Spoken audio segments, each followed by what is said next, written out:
here in GymnasticsVille, episode 4. Excited to be here. I'm your host, Midnight Robin, with... Yeah. You know, Remi Marvin's in the building. How's it going this evening? How's it going? It's going great there, Remi. We also have our analysts back from week 3. The action figure, Kerry Adderley's in the building. What's up? What's up, GymnasticsVille? Happy to be here. Yes, sir. How's it going? How's everything been with you? Everything's been good. Just returned back from an awesome All-Star weekend. GymnasticsVille is definitely in the house. You know, speaking with celebrities and basketball players, media, you know, dancers, entertainers. Definitely fully represented now in NOLA and Mardi Gras and the 2017 NBA All-Star Game. Man, wow. I seen you making moves out there, man. I've been following your Twitter and everything like that. Tell the people what your Twitter name is. That's just a part of the culture and the lifestyle that we are bringing, that new flavor to gymnastics. You know, people have to know what we're so involved in and how we're able to function. You know, and now that, you know, a lot of things are coming out, you might as well blast them with some of this new too. Exactly. New. Nice. So we also have a special guest, Kerry. You want to talk a little bit about the person? This is an extra special guest. You know, this is one of my longtime friends in gymnastics. Known him for years.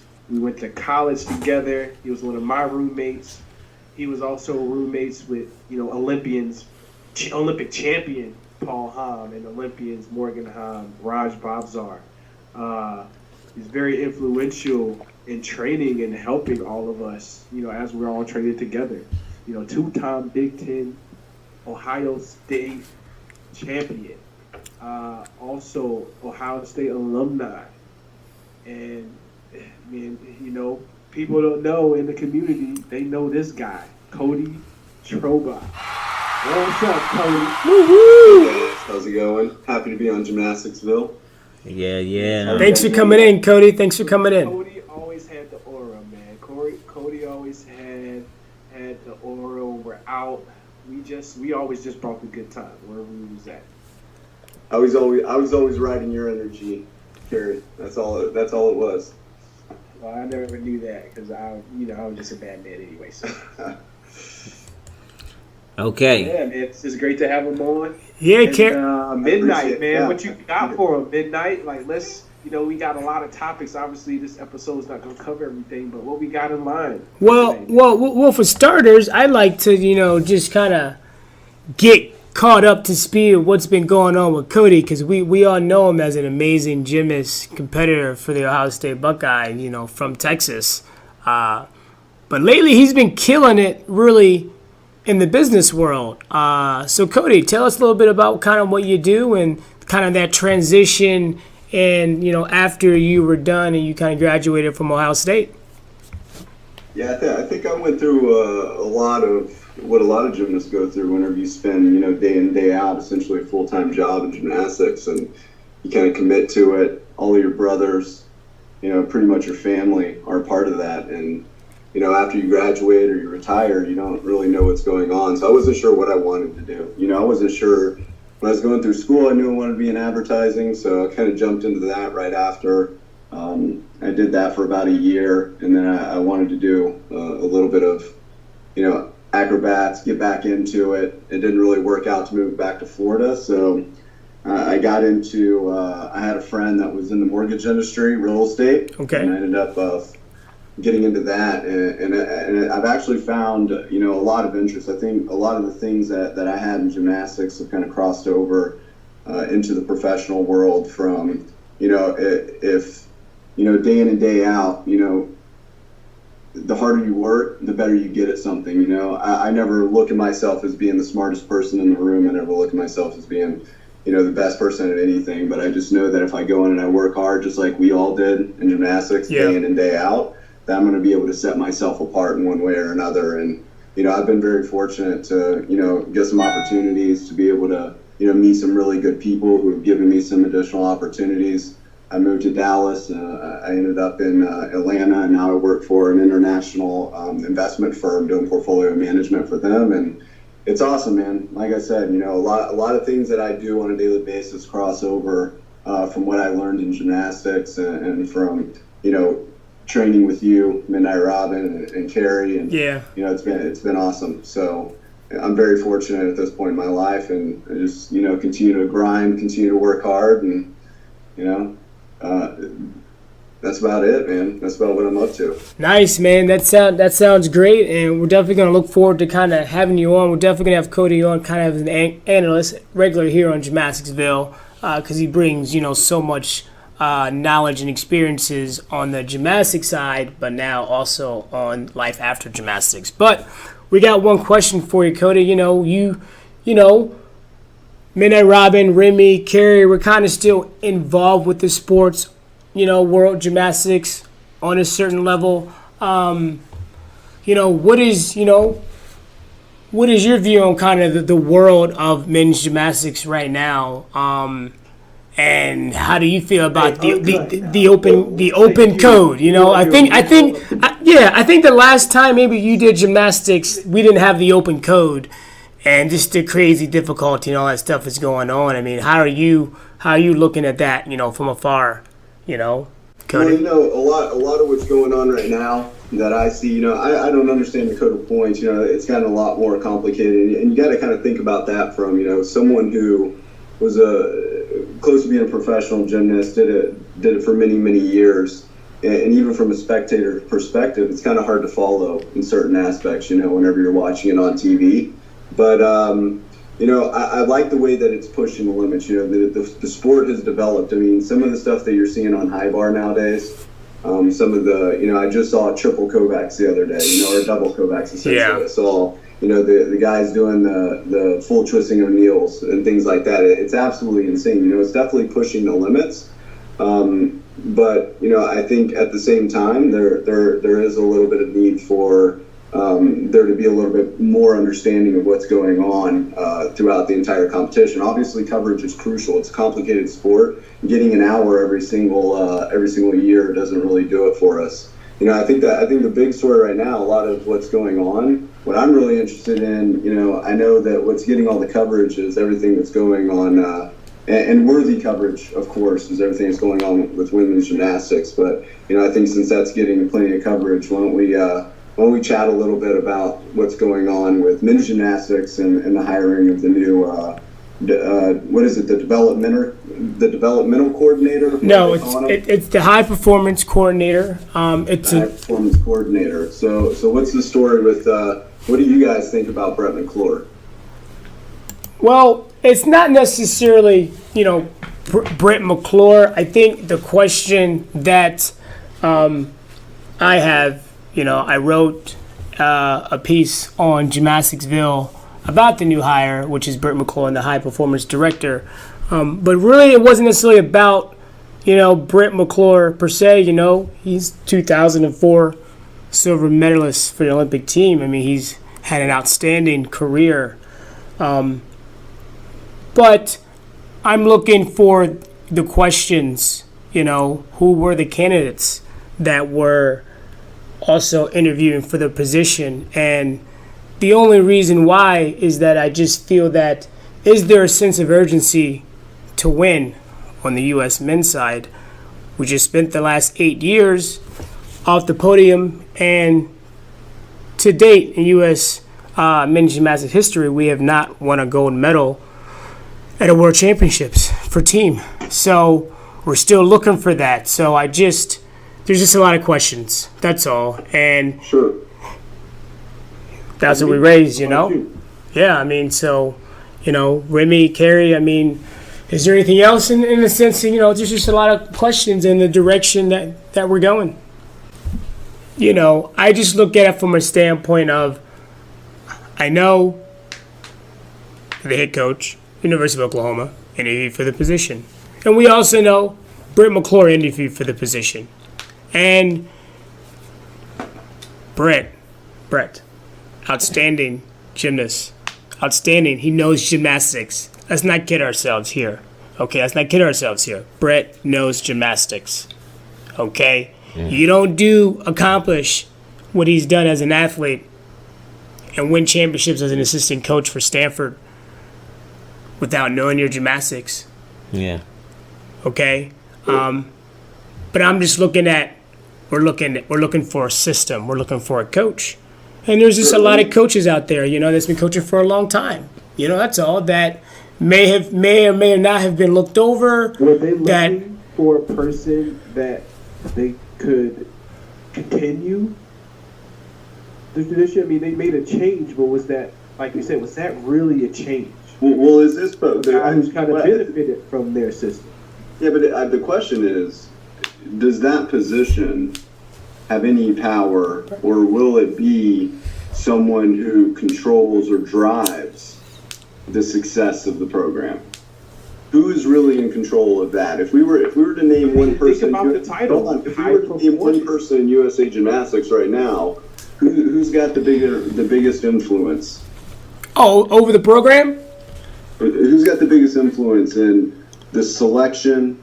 Who can take the most credit for 2014 or 2016 Summer Olympics? The person that's going to take The selection of the team, the direction of the sport, everything. Who's the one person?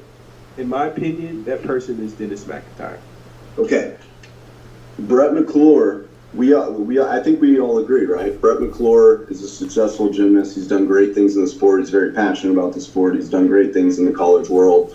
I think we could probably argue all day that there may have been, some people on paper that were better, but that's to be seen, right? Brett's got a lot to offer as well. But are there other problems inside of USA Gymnastics that y'all think might need a little bit of change to support a little bit of what Brett's got going on? Well, I think there's clearly problems, because look at what's happening in the media right now on the women's side. I mean, there are clearly problems in USA Gymnastics, and not to think that has any type of trickle effect over into the men's side, then, maybe you just don't see it that way, but I clearly do. And things, like you said, need to be changed. I don't think that was a move for change. That was just a move. That's how I see it. My biggest question, are we trying to win? At the end of the day, one of the reasons why I think, Mark Williams, is a winner. He's been winning his whole life, but because he's a winner, he wants to win. There were times when I was in college, especially my senior year, where Mark Williams and I did not get along at all. I mean, hey, but at the end of the day, he competed me. Why? Because I did good enough to make the lineup, and he's in it to win it. Then you push the egos aside. You leave that to the door, and you get in there and you do whatever it takes to win. And I just feel, in my opinion, that the men's program, there's just a lot of egos. Right now, there's no one that's done more winning over the last 17 years in this country than Mark Williams, and that's a fact. So why not let this guy give us a shot to win our first world team medal ever? I think, if anything, he's earned it just by how much winning and championships he's accrued. 7 national championships for the University of Oklahoma. Chasing 10. So, and then not to mention, close to half of the current national team are all former OU alumni or current OU students.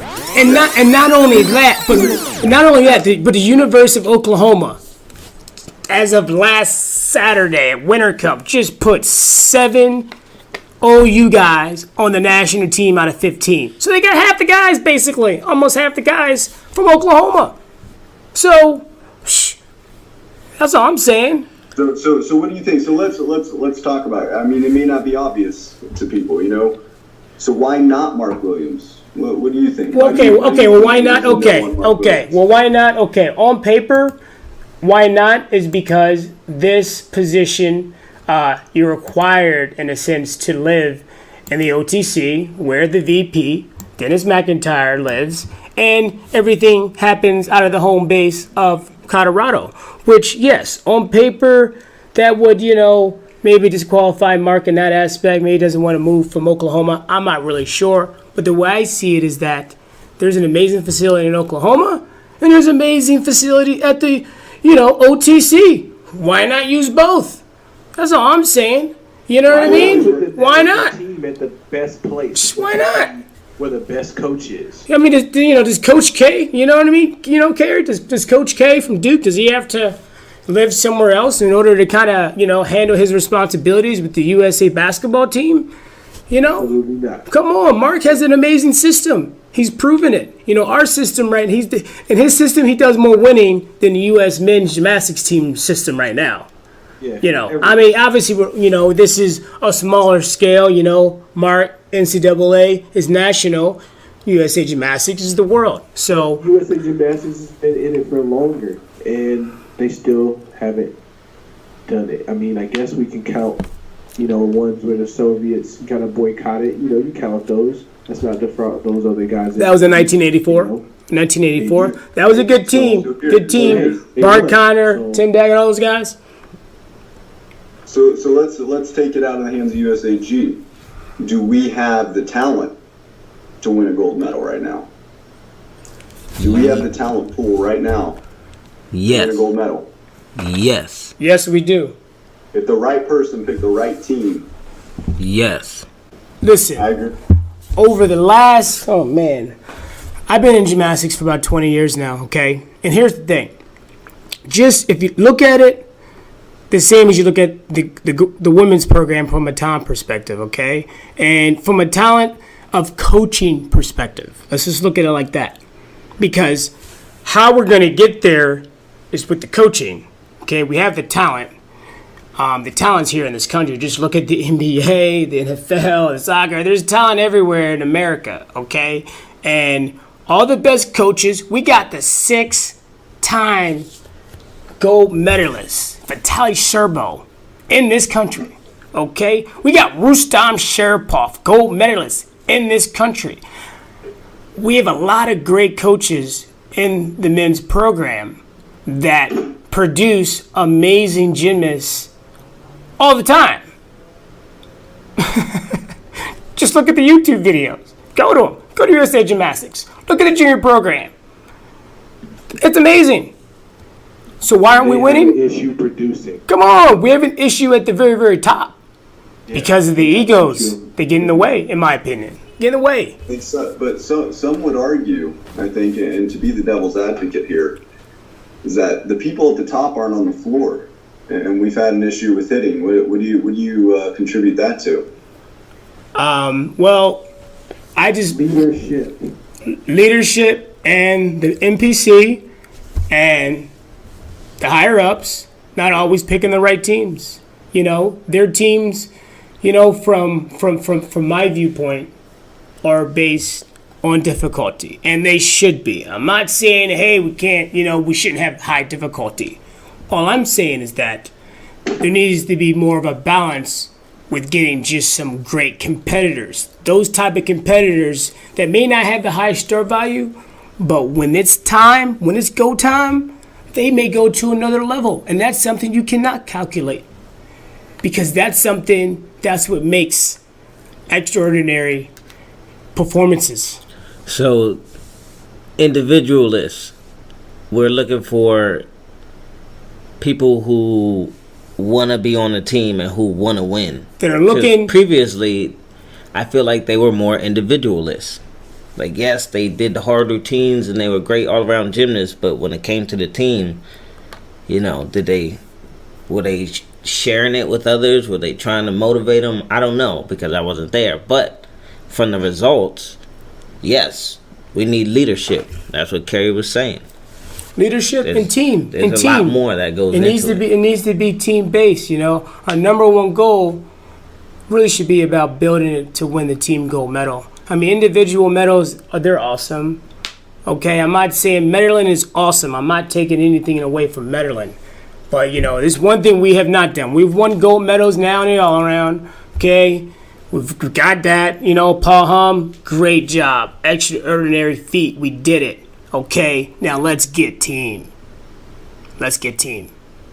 Let's get it. You have to have a Paul Halm on your team, or that's a huge contributor that lands at the top of the podium and is capable of hitting 6 for 6 like a Chris Brooks day in and day out. An entire team that can do that in order to Could have win. had that. Yeah, Right, but put Raj on that Yeah. team. All right, baby.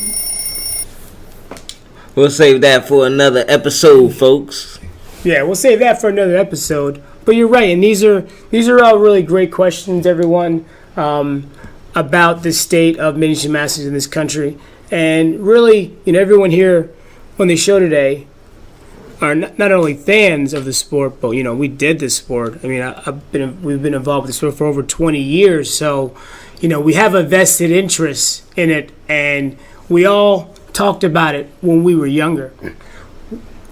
Why isn't the sport, bigger than what it is? I mean, we put so much hard work in it, and some of the skills that we're doing are just crazy complicated that a lot of people that look at it on TV be like, may not be able to see it all because it happens so fast, but there's so much goes into it. So we want to see the sport grow, and I think that's what you're hearing in our voices. This is our passion, our love for the sport to grow. And thanks, Cody, for coming on today. Hopefully we can have you on again and really continue this discussion. And do you guys have anything else to add, Kerry or Remi? No, it was great. It was great to finally have you up here, Cody. Man, yeah. We got a lot of information, and I know you have a brilliant mind, so let's do this again. Kerry, it's always a pleasure. All right, signing off. Signing off from the bird's nest. Yes, sir. Remi, out.